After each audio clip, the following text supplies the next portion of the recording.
Om Shri Ganeshaya Namaha. Om Vakratunda Mahakaya Suryakoti Samaprabha Nirvignam Kurumedeva Sarvakarishu Sarvada. Om Ganganapate Namaha. Guru Brahma Guru Vishnu Guru Devo Maheshwaraha.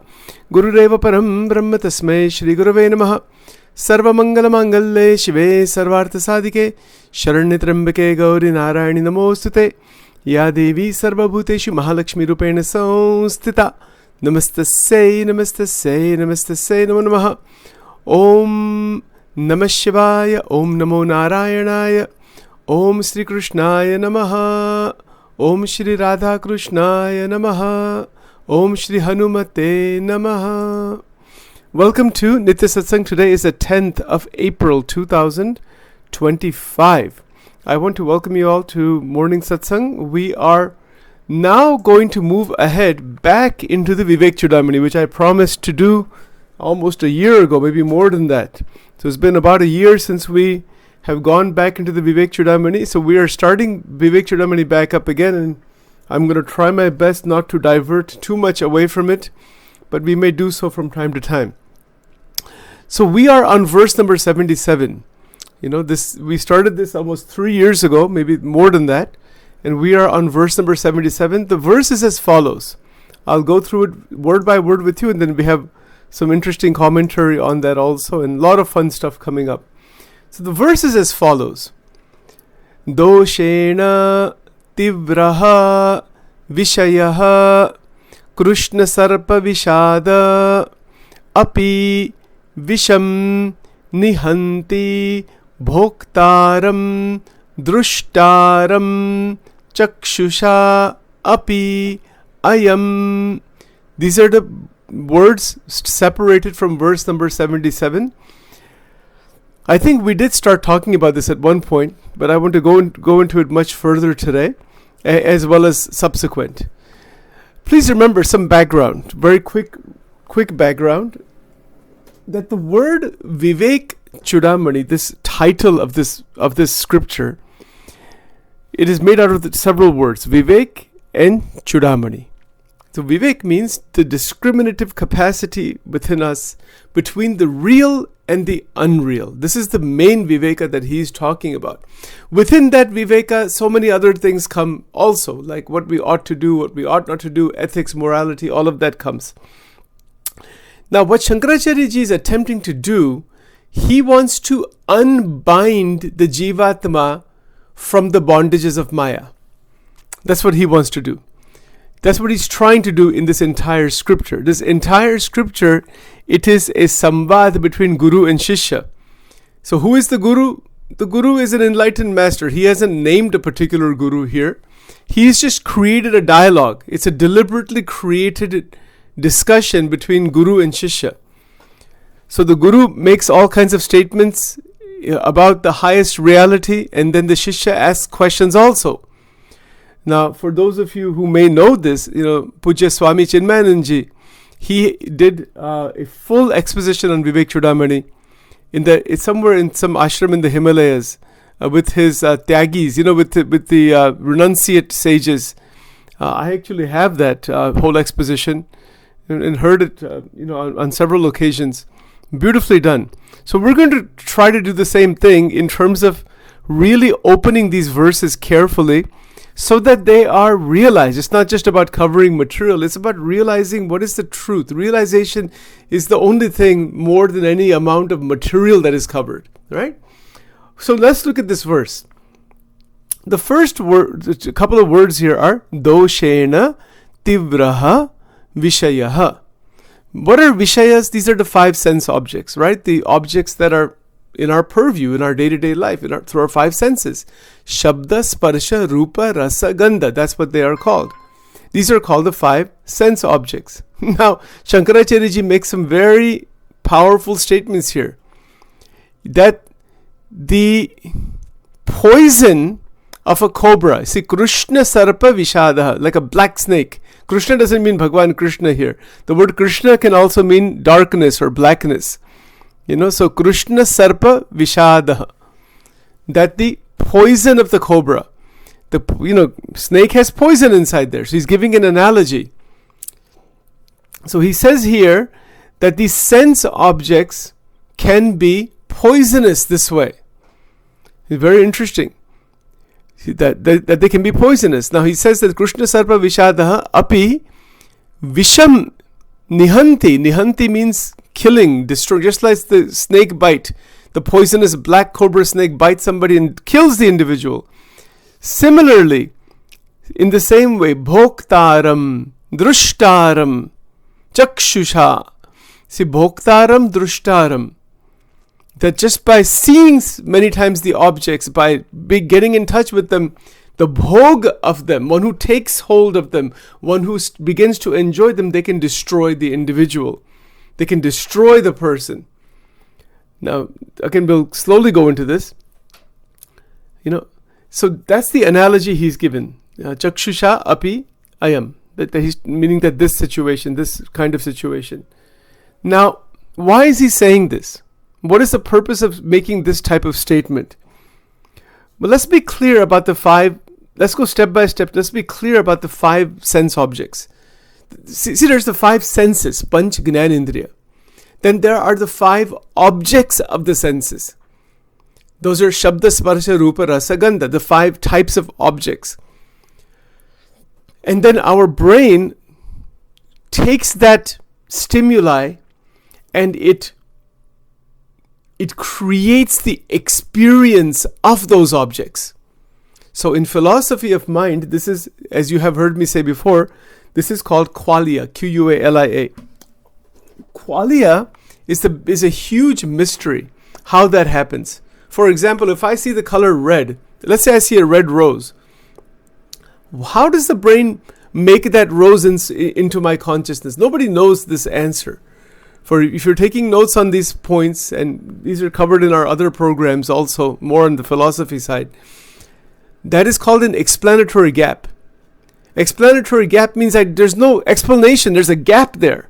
That we understand neural stimulation, you can hook up the person to an EEG. But the person is saying, I see a red rose. How do you explain that? The EEG cannot detect a red rose or anything like that. Where is that red rose? This is a question. So nobody knows really. But the Vedanta gives an answer. So the Vedanta basically states that the consciousness that is Brahman, through the power of Maya, is giving you the experience of the senses. So there is infinite consciousness. This is Advaita Vedanta. Infinite consciousness. Unending. That is called Brahman. Brahman means vast, unending. Akshara means absolute, means unchanging. Shar means changing, Akshara means unchanging.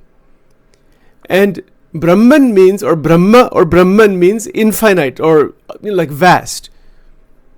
So Brahman or Akshara Brahma, you can combine the two words together. It means the absolute, undivided, infinite consciousness. That is called Paramarthika Satyam. So keep these points in mind, because we need to understand these background points to understand this verse. Right? So Paramarthika Satyam, Pratibhasika Satyam, Vyavarika Satyam. We've covered this before, but I know it's not language anybody uses in day-to-day life at all. Pratibhasika Satyam is reflected consciousness. And that's what Shankaracharya ji is referring to with these sense objects. That is called Pratibhasika Satyam. So meaning what? That I see a strawberry shortcake. I see it as an object, and the object enters into my mind when I see it, but it enters into it with the reaction inside, bhoktaram. That is the reaction that he's talking about. That reaction is happening because of my experience of the object, that is the bhogam. The bhoktaram means the one who is experiencing in the modality of bhoga, and in that modality of bhoga says, I like this object. I like the strawberry shortcake. What if Ramakrishna Paramahansa was to eat a strawberry shortcake? Have you ever thought about that idea? What if Bhagwan Krishna is served? He goes to a restaurant with you and he says, okay, Sri Krishna, you order something from the dessert menu. See, we don't think about these kinds of things. Do these kind of thought experiments when you're at a restaurant. See what happens. See the magic that happens. If Bhagwan Krishna says, okay, I want to order strawberry shortcake. Let's say he orders it, right? He said he's like just in human form like we are. But what's the difference? Farak kya hai? Think about this is you can learn whole spirituality by simple experiments like this. These are called thought experiments in philosophy. You can do them. What is the difference actually? The difference is Sachin goes there and says, this is so nice and I like this and all that. Okay, I'm into that experience, bhoktaram. So when if Sri Krishna or Sri Ramchandra ji or Ramakrishna Paramahans or these big saints, if they are eating this strawberry shortcake, do they not experience it? Of course, they experience the same thing we do, but there's a difference. The difference is they're living in Paramarthika Satyam, we're living in Pratibhasika Satyam. That's the problem. That's the difference. The Vyavaharika Satyam is the same for everybody. The Satyam is you go to the restaurant and the same thing appears to Bhagwan Krishna as appears to us, to anybody else. But the difference is that they're living in Paramarthika Satyam. So they see the strawberry shortcake as only Brahman. We see it as, wow, what an amazing object, and I want to have this sauce and this and that, and and then the flavor of it. Of course, that is at the level of the senses. Does that mean we should not have that experience?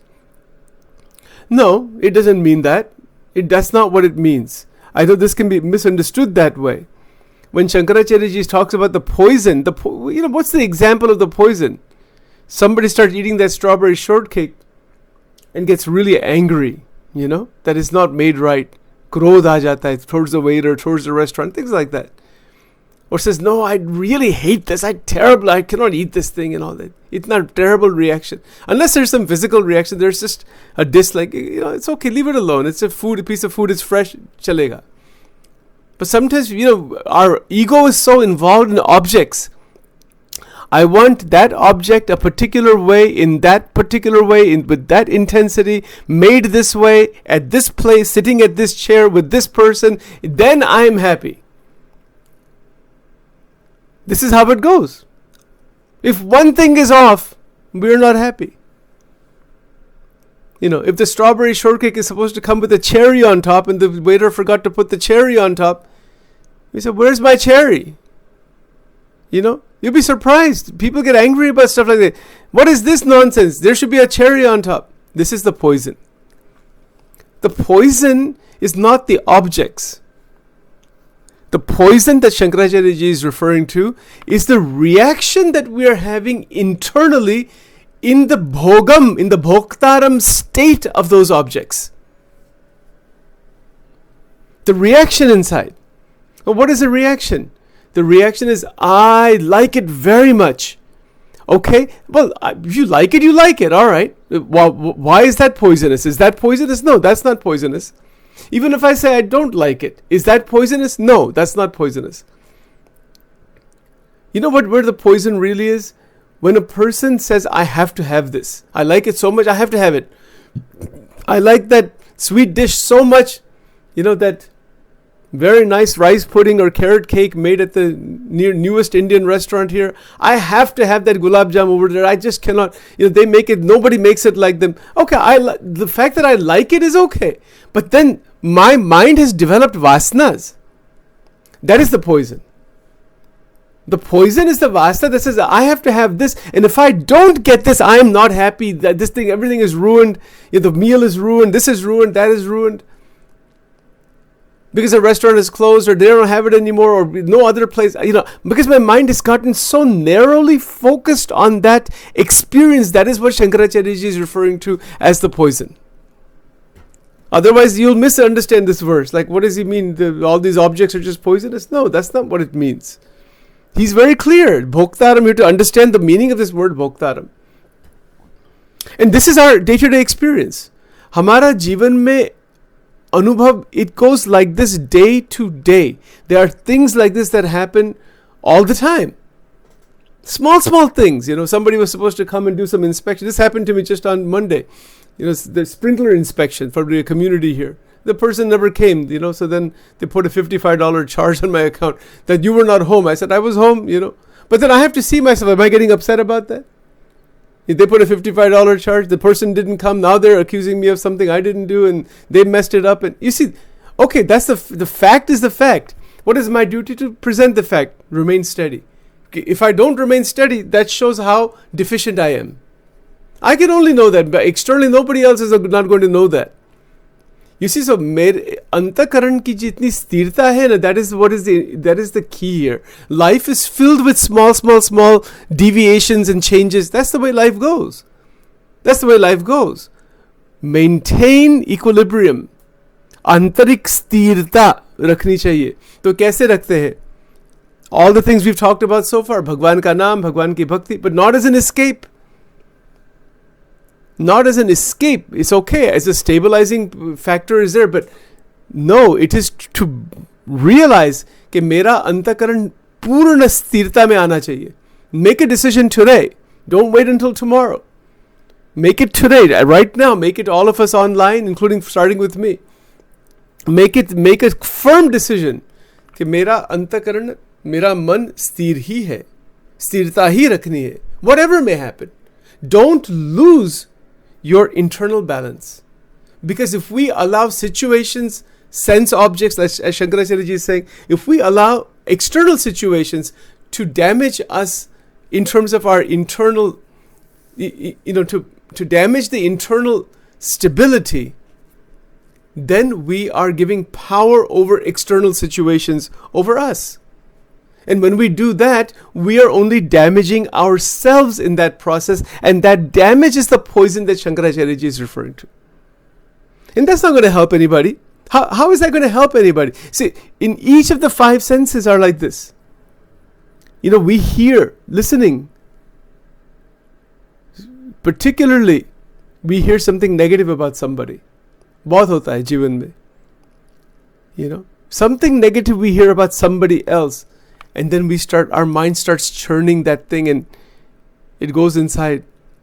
Even if you hear it, leave it alone. Don't pay too much credence to that thing. Try to wish well for the situation. But some people are just, maybe large numbers of people, are interested in talking about each other. Behind somebody's back, something there, something there, something there.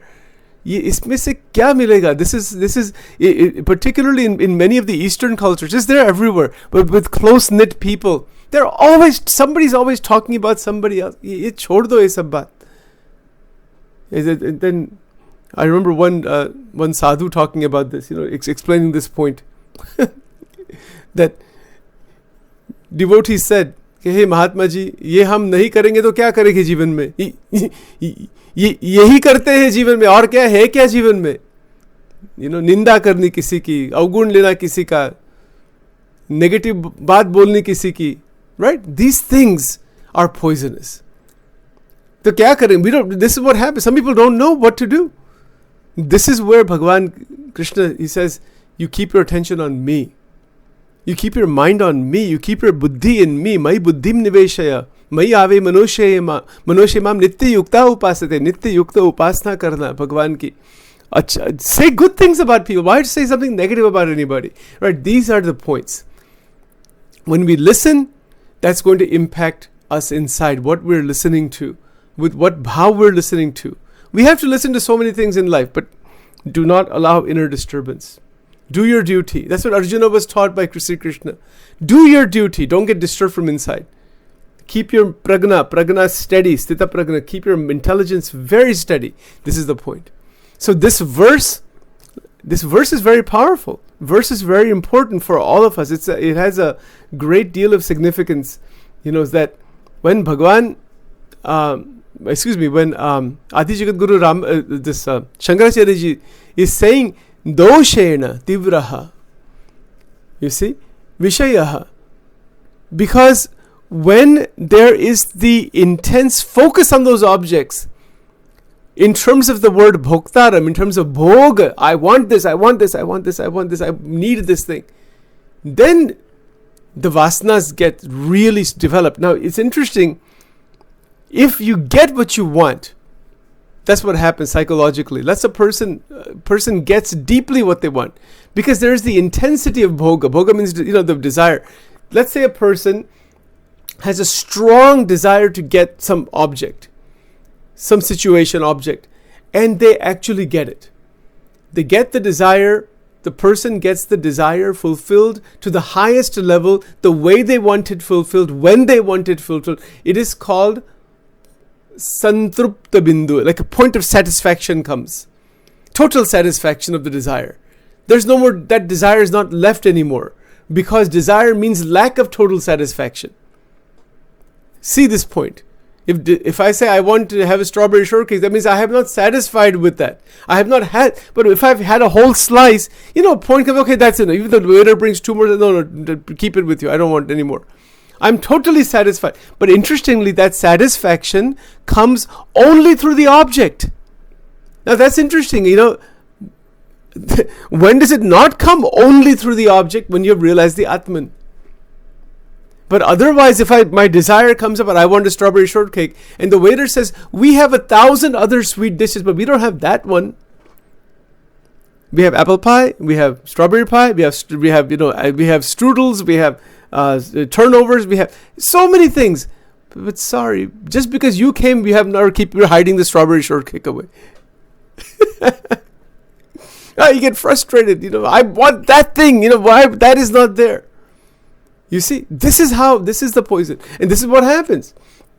And how do I satisfy my desire? I may convince myself, okay, theek hai, abhi chhod do, cannot do anything. But my experience is contaminated. It's like, oh, na abhi maja nahi aata. Even the 7-course meal is there, so many dishes, but that's one strawberry shortcake. That would have been, I would have had 100% satisfaction. I only got 90% satisfaction of my desire. This is how it works. So now assume for a moment, I'll close with this point, that 100% satisfaction is there. How long does it last? How long does that 100% satisfaction last? It lasts for some time, and then it starts up again, something new comes up, and this is how Ichha works. This is the play of Maya. Nobody is 100% satisfied permanently with anything.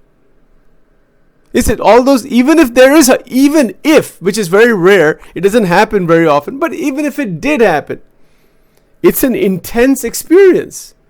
There's no, you got what you wanted in the way you wanted it, with this kind of stimulation you wanted it. This is true with all stimuli. We could be going on a trip, going to a motel, going to a hotel, sitting in a car, going on the... If somebody was to ask you, how was your vacation? What do we say? It was absolutely fantastic, because we got to experience what we wanted. But no, it was rainy, it was cloudy, this problem happened, that problem happened, the food was not good, some issue happened here, we were delayed here. It was all right. I mean, we were not happy to be back and all that. Our happiness is so much dependent on external situations and circumstances. If somebody praises us, right? We're flying on cloud 9. Somebody starts blaming and criticizing. Of course, we should understand why they're doing that. But we get dejected, unhappy. We identify our happiness or create our happiness based on somebody else, something else, based on these objects outside. It is अज्ञान. इसी को ही अज्ञान कहते हैं. अज्ञान तिमिरान्धस्य ज्ञानांजन शलाकया चक्षुरुं मिलितं येन तस्मै श्री गुरवे नमः. On that point, have a lot of fun eating strawberry shortcakes. Let's stop here for now. Om Vakratunda Mahakaya Surya Koti Samaprabha. It's almost hilarious, all this thing. Shri Ganeshaya Namaha. Om Divalingaya Namaha. Urdhvalingaya Namaha. Anandalingaya Namaha. Om Vakratunda Mahakaya Surya Koti Samaprabha. Nirvignam Kuramedeva. सर्वकारेषु सर्वदा. ओम गंगणपते नमः. श्री सद्गुरुभ्यो नमः. श्री कृष्ण शरणं मम. श्री कृष्ण शरणं मम. श्री कृष्ण शरणं मम. श्री राधा कृष्णाय नमो नमः. ओम दुर्गे दुर्गे रक्षिणी ठ ठ स्वाहा.